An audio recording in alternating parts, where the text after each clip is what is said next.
My name is Amanda Melchior. I'm 39 years old, and I have spent most of my life trying to become the kind of mother I never had. Not because I think motherhood is a competition or a performance, but because I know deep in my bones what it feels like to grow up in the shadow of someone who shines brighter to everyone but you. My older sister Melissa was always the effortless one. Perfect smile, perfect grades, perfect laugh that made adults gush. I was the quieter girl, the one who worked twice as hard to earn half a compliment. Melissa just has a natural glow, my mother used to say. Amanda, you're steady. Steady. Like a chair or a table. A piece of furniture with a function, but no sparkle. I pretended it didn't hurt. Pretended I didn't see the difference in how Melissa's mistakes were forgiven while mine became lectures. Maybe that's why, when my daughter Ivy was born 16 years ago, tiny and furious and perfect, I made myself a promise she will never feel second best. I've been raising Ivy alone since she was 10. Her father Adam pulled away slowly like a tide that retreats inch by inch until the shore is bare and quiet. He said he felt trapped, that he wanted freedom, adventure, space to find himself. I didn't ask him who he planned to find himself with. It didn't matter. It was clear I wasn't part of the version of life he wanted. For a while we tried to co-parent, split weeks, scheduled calls, handoff times.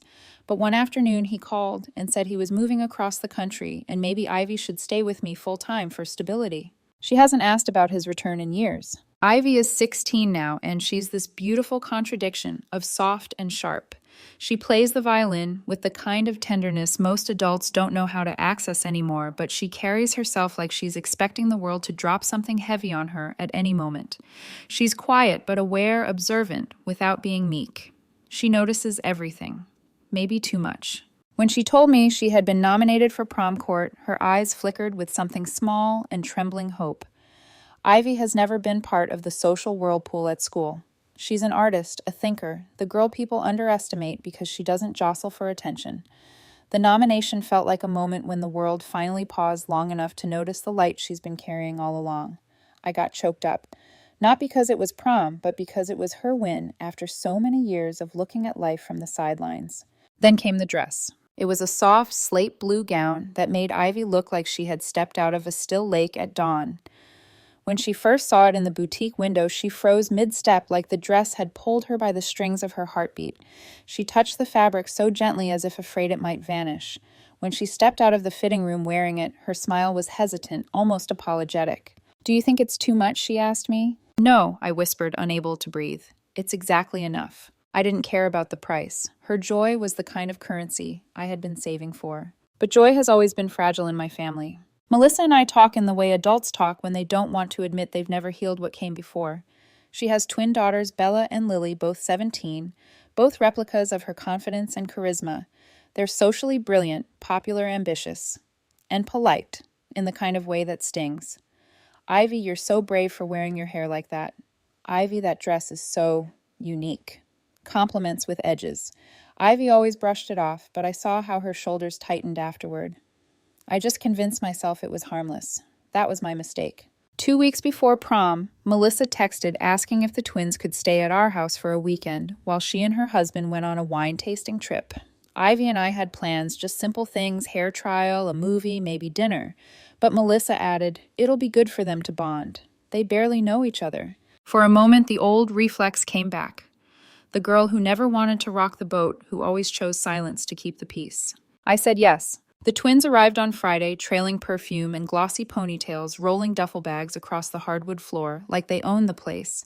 Bella gave Ivy a once-over and said, "Cute socks." That tone, the one that weaponizes sweetness. Lily asked to see Ivy's dress. "It's not ready yet," Ivy murmured. But Bella had already slipped into Ivy's room.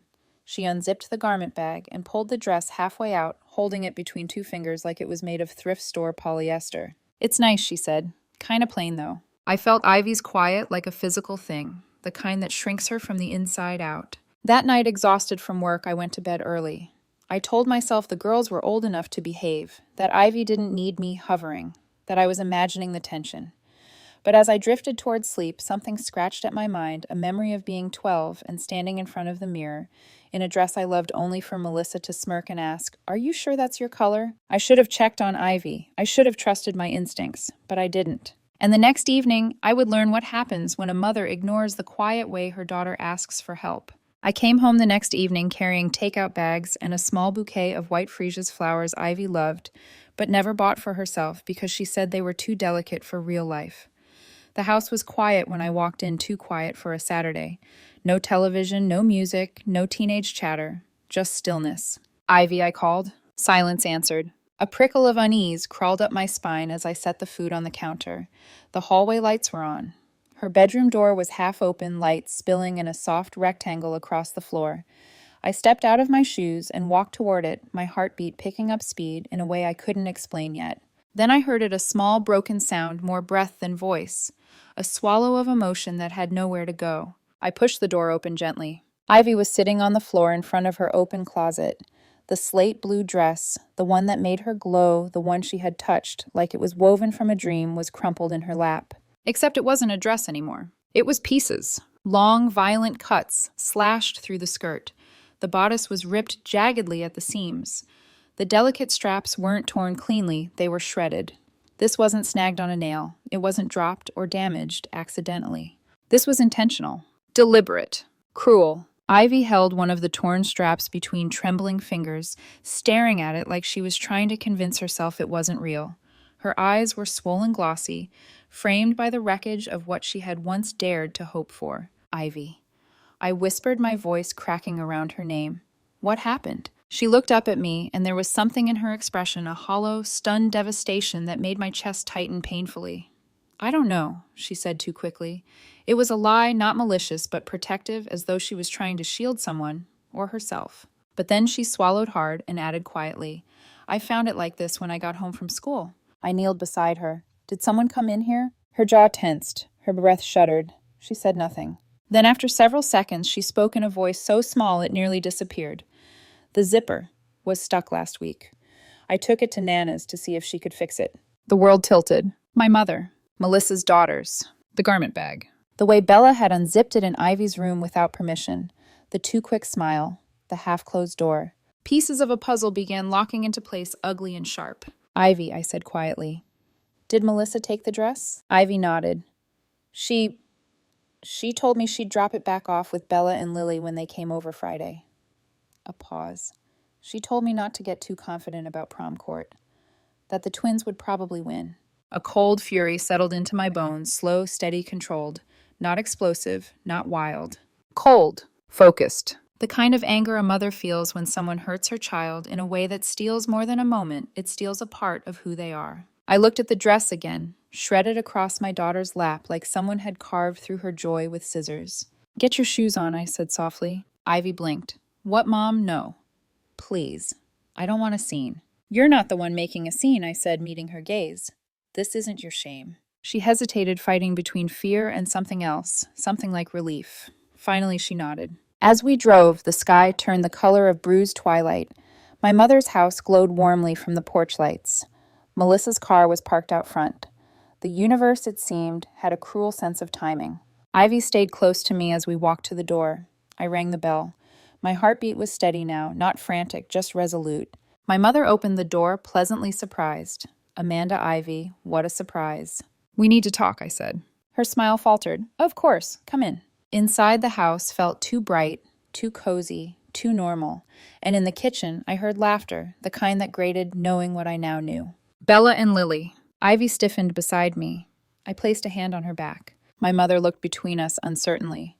What's wrong? Where's the dress? I asked. She blinked. Excuse me. Ivy's prom dress. I said, my voice steady. The one you gave the twins to bring over. She never received it in one piece. My mother went pale. Well, I'm sure it was an accident. It wasn't. Behind us, sneakered footsteps shuffled. Bella and Lily appeared in the doorway, their faces shifting when they saw Ivy's red eyes and the set of my jaw. Lily looked nervous. Bella did not. You girls want to explain? I asked. Bella shrugged. It was just a joke. A joke. Ivy inhaled sharply beside me. Lily added quickly. We didn't think she'd freak out. Bella muttered. Barely audible. She shouldn't be the prettiest anyway.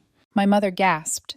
Ivy flinched like she'd been hit, and something inside me, something old, something I had carried since childhood finally snapped clean. Melissa walked in from the back hallway at that moment, stopping short when she saw us. What's going on? I turned to her slowly. Your daughter's destroyed Ivy's prom dress. Melissa stared, then laughed. Actually laughed. Oh, come on, Amanda. They're teenagers. It's drama over a piece of fabric. I stepped closer. Look at her, I said. Tell your niece that the dress she loved was just drama. Melissa rolled her eyes. Maybe if she had thicker skin. Ivy stepped forward, then trembling, but brave. Why do you hate me? She whispered. Why do you hate me so much? The room went silent. Melissa froze. My mother looked down, and the twins' their smirks didn't budge. That was the moment I took Ivy's hand. We're done here, I said. Amanda, wait, my mother called. But I didn't. Not this time. We got into the car. Ivy pressed her face against the window, breathing shakily. My phone rang. My mother. Then Melissa. Then my mother again. I ignored them all, until her text flashed across the screen. Please don't tell the school. They'll expel them. Moments later, she called again. I answered. She was crying, desperate, begging. Amanda, please. Please don't report this. They didn't mean it. They're sorry. If the school finds out, they could lose their scholarships, their futures. I looked at Ivy, broken, silent, tracing the hem of her hoodie with trembling fingers. And something inside me aligned with absolute clarity. This was no longer about a dress, or prom, or even Melissa. This was about the girl beside me, her worth, her voice, her place in a world that had tried again and again to make her smaller. I ended the call with a single sentence. Not out of rage, out of certainty. And what I said that I won't tell you yet. Because the consequences, those were just beginning. The days after the confrontation at my mother's house didn't feel dramatic or explosive the way I'd imagined they would. They weren't filled with shouting or slammed doors or heated phone calls. Instead, they were hollow, quiet, heavy in a way that settled into the corners of the house like dust you don't notice until the light hits it just right. Saturday morning came prom day, and I woke early without meaning to. Sleep felt impossible. My body still held the adrenaline of rage even though the fight was over.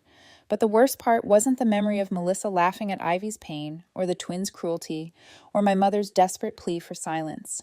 The worst part was watching my daughter move through the house like a ghost. Ivy didn't mention prom once that morning, not even to dismiss it. She didn't rage or cry or complain. She simply shrank inward, the way a flame folds in on itself before going out. She poured cereal into a bowl, but barely touched it. She stared at the wall. The spoon clinked softly once, then stopped. It's not worth it, she said, when I gently offered to take her dress shopping again, just to see what we could find. It's just one night. But it's your night, I said softer, because I didn't dare press too hard. She looked at me then, and the sadness in her face was so deep it felt like stepping into cold water. Not anymore. She spent the rest of the day in her room, not fully closed off her door, sat halfway open like she wanted the world to know she wasn't hiding but also wasn't ready to be seen.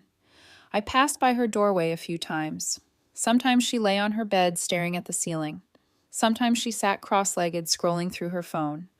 Once I saw her gently straighten the torn pieces of the dress on her floor like she was trying to stitch something invisible back into place. I didn't push my way in. I didn't force conversation. I just made sure she knew I was there. But the guilt gnawed at me with every passing hour. I should never have let the twins stay over.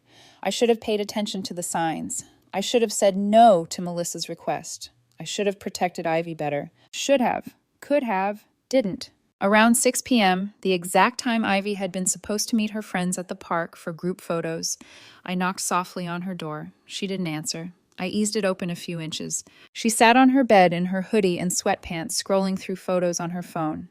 Pictures her friends had posted: the limo, the corsages, the glittery dresses, Jocelyn in shimmering purple laughing with another girl. They look happy, she whispered, without looking up. They miss you, I said, sitting at the edge of the bed. She shrugged. They'll be fine without me. A pause. Then so quietly I almost missed it. I just wanted to feel like I belonged. That sentence split something inside me, because it wasn't about a dress or a dance. It was about worth, about being enough. About years of watching Ivy try to fit into spaces that never made room for her. I told her a story than one I'd never mentioned before about showing up to my middle school dance in a dress 2 sizes too big because Melissa had convinced me it looked sophisticated. How I'd been so nervous I spilled punch on the principal.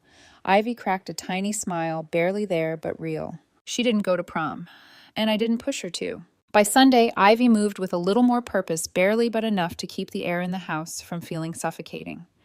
She did her homework. She made a sandwich.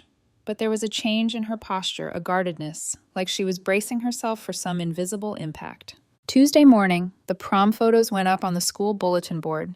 I didn't go see them, but a friend texted me a picture. Ivy's absence wasn't mocked or highlighted, it was simply obvious. A gap where she should have been. Someone started a rumor she hadn't gone because she wasn't nominated.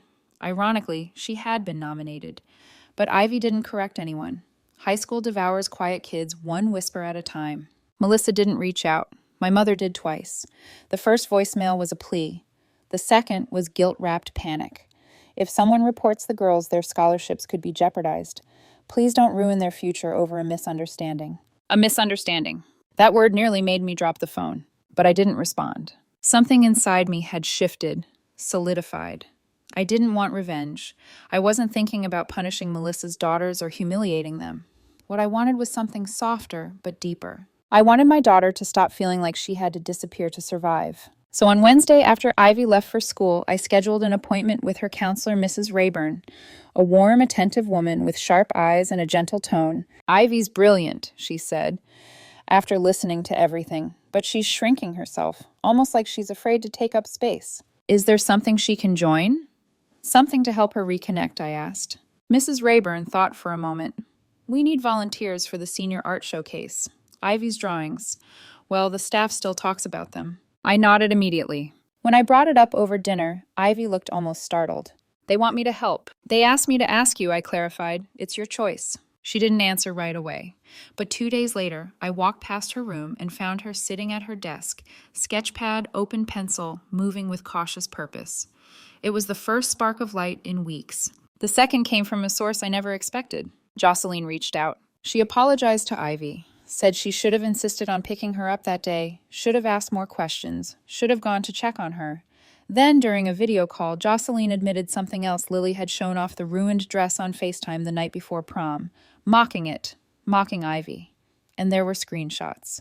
I don't want a war, I told Jocelyn gently when Ivy showed me the messages. I'm not starting a war, Jocelyn said. I'm telling the truth. And whether she meant to or not, she planted a seed. An anonymous report was filed to the school's integrity board, with screenshots, with timelines, with witness accounts I didn't even know existed. Not by Ivy, not by me. Kids can be cruel, but some of them are unbelievably brave. While that whisper began traveling hallways, Ivy worked on her art showcase project. She created a series called What I Would Have Worn. Dresses painted over the outlines of shattered mannequins, fabric bleeding into fractured silhouettes, each piece a quiet scream turned into beauty. And I began building my own quiet foundation, checking policies, gathering texts, creating a timeline, not to attack Melissa, but to be ready. Ready to stop being the sister who stayed silent, ready to be the mother Ivy deserved, ready to no longer swallow pain to keep the peace. By late April, the whispers at school grew louder. Students were talking. Teachers were noticing. And Ivy, my quiet, observant Ivy, stood in front of her art display with a steadiness I hadn't seen in months. This feels like a protest, one teacher said. It kind of is, Ivy replied. That night, driving home under a sky that felt too big for the car, she whispered, I think I'm okay now. I didn't answer right away. I watched her reflection in the window, the city lights painting her profile with color. She wasn't healed, not fully, but she was rebuilding, piece by piece. And what she didn't know not yet was that the school had already begun an investigation. And her name was at the center of it, not as the accused, as the one everyone finally saw. The guidance office had always made Ivy uneasy. She once told me it felt like stepping into a room where someone was waiting to stamp your entire future with a verdict. Even when she hadn't done anything wrong, her nerves lit up the moment she crossed that threshold. So when she texted me unexpectedly, getting called to Mrs. Rayburn's office, no idea why, I felt the jolt of something cold settle beneath my ribs. Breathe, I replied. It's probably nothing. But I didn't believe that. Not with everything brewing beneath the surface of that school. The whispers, the screenshots, the anonymous report. The quiet stirrings of consequences. Ivy entered the guidance office and froze. Because it wasn't just Mrs. Rayburn waiting for her. The assistant principal, Mr. Hardrove, sat beside her. He offered Ivy a seat with a practiced calm that belied a seriousness Ivy picked up on instantly. First of all, Mrs. Rayburn said gently, You're not in trouble. Ivy exhaled, but only slightly. We've been reviewing an anonymous report submitted to the Integrity Board. Mr. Hardrove continued. It includes allegations of property destruction and targeted harassment connected to the prom. Ivy's fingers curled into her sleeves. Her breath hitched. You were the victim in that report, he said. She blinked, staring down at her hands. I didn't file anything. We know, Mrs. Rayburn said softly. She slid a folder toward Ivy. Inside were color printouts of the torn dress, screenshots of Snapchat messages, a photo posted by one of the twins showing the garment bag unzipped, a blurry FaceTime screenshot that captured Lily laughing as she held up a ripped strap. Ivy stared at the images for a long moment, eyes moving across the paper breath, shallow face pale.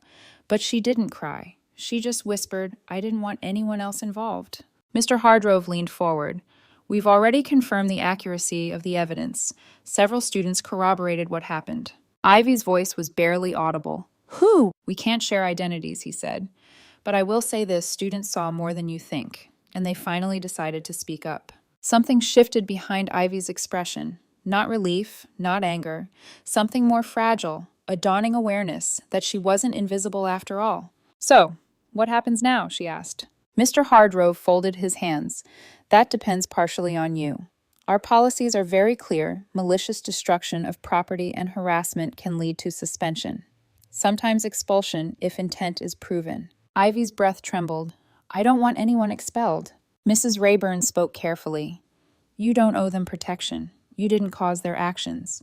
You don't have to carry their consequences. Ivy swallowed. If they get suspended, it'll ruin everything for them. Their scholarships, their senior year. I didn't want that. I still don't. You didn't ruin anything, Mrs. Rayburn said gently. They made choices. Those choices have consequences. There was a long pause. Then Ivy whispered, What do I need to do? You can, if you choose, provide a written statement, Mr. Hardrove said. Private, not public. Just explaining how this affected you. Ivy didn't answer right away. When she finally looked up, her expression had changed. Something quiet but determined had settled in. I want to, she said, but I want to do it my way. That afternoon, she came home, dropped her backpack onto the floor, and sat at the dining table with her sketch pad still inside it. I sat across from her. They want a statement, she said softly. Not about the facts. They already have that. They want how it felt. And what do you want? I asked. She tapped the pen against the table. I want to be heard. So she began to write. The first draft was stiff, formal, factual. She tore it up. The second was emotional but scattered. She tore that up too. By the third draft, something inside her had cracked open. She read the first lines aloud. When I walked into my room and saw the dress in pieces, I didn't cry. I didn't scream. I just stared at it. Because a part of me thought maybe I deserved it for hoping too much. I had to look away for a moment, pretending to adjust something on the counter, just so she wouldn't see tears threatening to spill. She wrote for hours, line after line, truth after truth. Not an attack, not a plea, just honesty sharp enough to cut through years of silence. And then something unexpected happened. 2 days later, her English literature mentor, Ms. Galves, approached her after class. I read your statement, she said. It moved me. We're featuring student voices at the senior showcase next week. Would you consider reading an excerpt? Ivy froze. No, she said immediately. I can't. I can't do that. Ms. Galves didn't push. She only said, think about it. Your voice matters more than you realize. That evening, Ivy stood in the doorway of my room, fidgeting with the hem of her sleeve. Mom. Yeah. I think I want to do it. Are you sure? I asked. She nodded. It won't be for them. It'll be for me. The school approved her reading. And suddenly the girl who had folded inward for weeks had a stage waiting for her. A microphone. A spotlight. A moment where the truth couldn't be ignored, minimized, or dismissed. While Ivy practiced her speech in front of her mirror, voice trembling but growing steadier each time I was making my own quiet moves, I compiled every text Melissa sent me, every screenshot Ivy had, every timeline note. I contacted the parent board anonymously. Melissa was on that board. Her daughters represented the school at countless events. Their image mattered. I didn't embellish. I didn't dramatize. I didn't smear. I told the truth. The truth Melissa never wanted touched. And then the school invited me to sit on a panel at the upcoming Parents Forum, a panel on bullying, student mental health, and parental accountability. Teachers had recommended me because of how involved I'd been in supporting Ivy. It felt surreal, like the child who once stood small beside her perfect sister had suddenly found a platform she never imagined she'd have. The night of the showcase arrived with a strange stillness. Ivy's voice shook as she rehearsed backstage, but her hands didn't. When her name was called, the auditorium quieted. She stepped into the light black turtleneck, simple jeans, hair pulled back tight, no shimmer, no glitter, nothing but truth. And then she began. When people say high school is about finding yourself, she said, voice clear, they don't tell you how many people will try to take that away first. The room leaned in. 3 days before prom, my dress was destroyed. People I trusted, they said she shouldn't be the prettiest anyway. They didn't just cut fabric. They cut into who I thought I was, but they didn't break me. Her voice gained strength as she went. They can cut the straps, they can cut the hem, but they cannot cut my worth. Silence. Then applause. Not explosive, but real. Earnest. Not sympathy, respect. As Ivy stepped off stage, her shoulders were straighter than I had ever seen them. But the fallout began almost immediately. The next morning, the assistant principal called me. Bella and Lily were officially suspended for 1 week, removed from student council, disqualified from prom court, banned from the leadership retreat. Not expelled, but no longer untouchable. Melissa called that afternoon, her voice shaking with fury. Amanda, are you proud of yourself? You've destroyed their senior year. I didn't destroy anything, I said. They did. They're just girls. They made a mistake. They weren't girls when they cut a 16-year-old's dress to pieces. She went silent. Then, like acid dripping through the phone, you've always been jealous of me. Admit it. I closed my eyes. I was never jealous, I said. I was tired. Tired of pretending your version of love was normal. She hung up. 2 days later, a letter arrived from my mother. Handwritten. 3 pages. Defensive, guilty, then unexpectedly, an apology. A real one. Late, imperfect, but real. Ivy read it quietly. When she finished, she whispered, "It's a start." And for the first time in weeks, I felt something settle inside me. Not victory, not satisfaction, but peace. Yet the story wasn't finished. Because consequences don't stop when truths are spoken. They ripple, they spread, and some were still on their way to us. The last weeks of the school year moved strangely slow, in some moments fast, in others. Like time wasn't sure how to behave around us anymore. Ivy walked through hallways that suddenly felt different. Not easier, not kinder, just honest. People looked at her differently now. They didn't whisper behind her back. They didn't avoid her gaze. Some offered small nods of recognition, subtle signs of respect from classmates who'd never bothered to notice her before. Ivy didn't gloat or glow in the attention. She carried it quietly, almost carefully, as if it were something fragile she didn't want to mishandle. And maybe it was. She'd earned it with pain and truth, and she guarded herself in a new way, firm aware, no longer shrinking. Bella and Lily returned from their suspension with lowered eyes and cautious footsteps. They didn't approach Ivy. They didn't try to apologize. They simply stayed out of her path like 2 wild animals suddenly aware the forest wasn't theirs to roam without consequence. Students didn't rush to punish them or make them outcasts. They just stopped treating them like royalty. Respect removed, not replaced.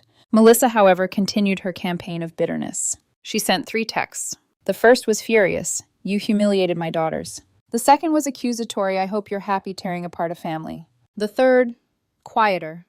I don't know how to fix this. I didn't respond to any of them. Not because I wanted to punish her, but because for the first time in my life, I wasn't responsible for holding the pieces of our relationship together. Melissa had tossed them aside. She could gather them when she was ready. My mother called twice more. She wanted to talk, to see Ivy, to apologize again. I didn't reject her, but I didn't make promises either. Healing wasn't a switch. It was a slow-motion process, like thawing after a long winter. Ivy read every voicemail, every message. Sometimes she nodded quietly. Sometimes she said nothing. I didn't push. The world that had once seemed determined to shrink her was now awkwardly, clumsily making room. One afternoon, near the end of May, Ivy came home holding a permission slip. The Community Arts Center, she said, placing it on the table like it might disappear if she let go. They want me for the summer youth showcase. I picked up the paper. The logo was familiar, a place where Ivy used to attend Saturday morning sketch classes before she grew too busy and too timid to return. The letter praised her piece from the school showcase, calling it raw, necessary, and emotionally articulate. Do you want to do it? I asked. She hesitated only briefly. Yes. Her voice didn't waver. I signed the slip. It felt symbolic, inking her name onto a page that represented something the world didn't get to take from her. Meanwhile, I had my own moment approaching. the Parents' Forum, the panel on bullying and student mental health. For years, I had lived in the background, letting Melissa take center stage, letting my mother speak over me, letting Ivy face battles I should have seen coming. But now the school wanted to hear from me. The night before the panel, I stood in front of the bathroom mirror, adjusting the collar of my blouse, feeling something odd creep through my chest nerves, but also purpose. I thought about Ivy's sentence, the one she had written in her statement and later spoken on stage. They can cut the straps, they can cut the fabric, but they cannot cut my worth. Her words had changed more than just her reputation at school. They had changed me. When I arrived at the auditorium, there were maybe 70 parents seated in rows of metal chairs. Teachers sat near the front. The principal gave a brief introduction, highlighting the rising awareness of student well-being. When my turn came, I walked to the front with steady steps. I spoke plainly about accountability, about patterns of cruelty, disguised as adolescence, about the subtle ways adults enable favoritism. I didn't mention the twins by name. I didn't need to.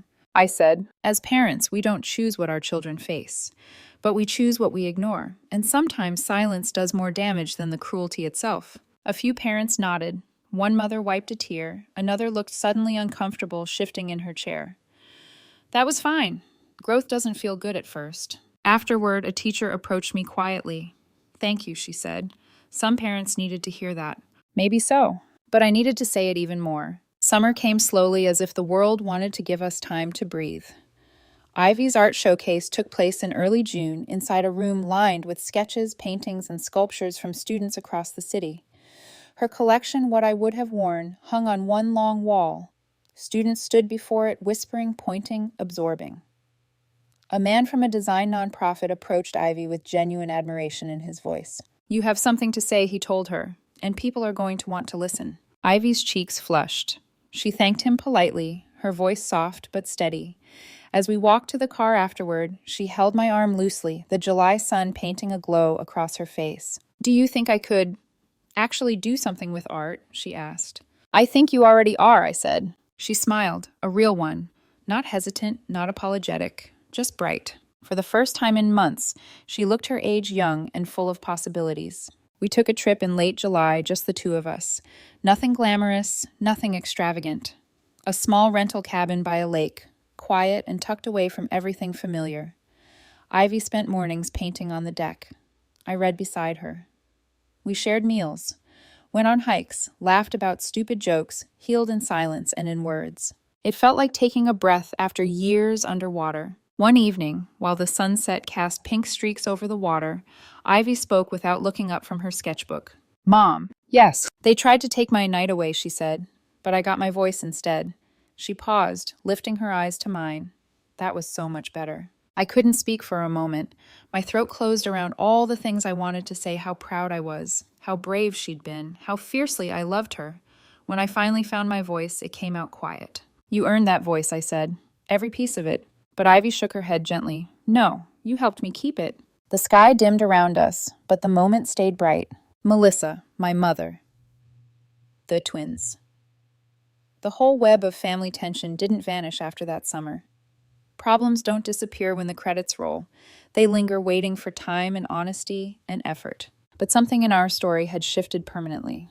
Not because justice was perfect, not because everyone apologized, not because the twins learned their lesson overnight, but because Ivy, my quiet, steady observant, Ivy refused to be cut down again. And I, after years of staying small, finally stepped into the role she needed, not the sister who stayed silent, but the mother who stood her ground. As we packed up the cabin on our last day, Ivy slid one final sketch into her folder, a drawing of the blue dress whole again but transformed. The hem was longer, the straps thicker, the fabric adorned with streaks of gold like constellations. What's this one called? I asked. She zipped her portfolio gently. What I wear now, she said. I nodded. It fit. The world tried to unravel her. But Ivy had learned to stitch herself back together stronger, brighter, unbreakable. And that summer belonged to us. The summer ended slower than it began, the lake fading into crisp mornings, and the soft weight of reality waiting at our doorstep. When Ivy and I returned home, the house felt different, lighter somehow. Not empty, just free of something that used to sit heavy in the air, maybe fear, maybe silence, maybe the version of ourselves we had finally outgrown. Ivy unpacked her sketchbooks first. She placed them on her shelf with care, like setting down pieces of her heart. Then she pinned a printout of her newest design, the reconstructed blue dress with streaks of gold, above her desk. "It reminds me that I'm not small," she said. "You never were," I replied. She smiled, but there was something thoughtful behind her eyes, something that said she wasn't done yet. I wasn't either, because the world doesn't pause just because you've grown stronger. It shifts. It reacts. It tests you in new ways to make sure the change wasn't temporary. And sometimes consequences don't arrive like storms. They seep quietly into your life when you're folding laundry or chopping vegetables, catching you off guard with reminders of what came before. The first came in the form of a phone call from my mother. It was early evening. The sky was streaked with lavender, the kind of color that makes everything look softer than it really is. I let the phone ring twice before answering. Amanda, her voice was tentative, small, in a way I hadn't heard in years. "Do you have a moment?" I stepped into my room, closing the door gently behind me. "Yes, I do." She exhaled shakily. I've been thinking about everything. About you. About Ivy. About the girls. I want to see you both. Not to pressure you, just to listen. For the first time, she sounded like a woman confronting her own reflection and not liking what she saw. "I'll talk to Ivy," I said. "It will be her choice." My mother swallowed audibly. "Thank you." But Ivy wasn't ready. Not yet. "She didn't protect me," Ivy said quietly after I asked her. "I know she's sorry, but I don't feel safe around that family right now." And that was enough. I told my mother we needed more time. She didn't argue. She simply said, "I understand." But her voice cracked. A week later, the second consequence arrived, this time from Melissa, in the form of an envelope taped to my door. Inside, a typed letter, short and clinical. "No dear, no love, no warmth.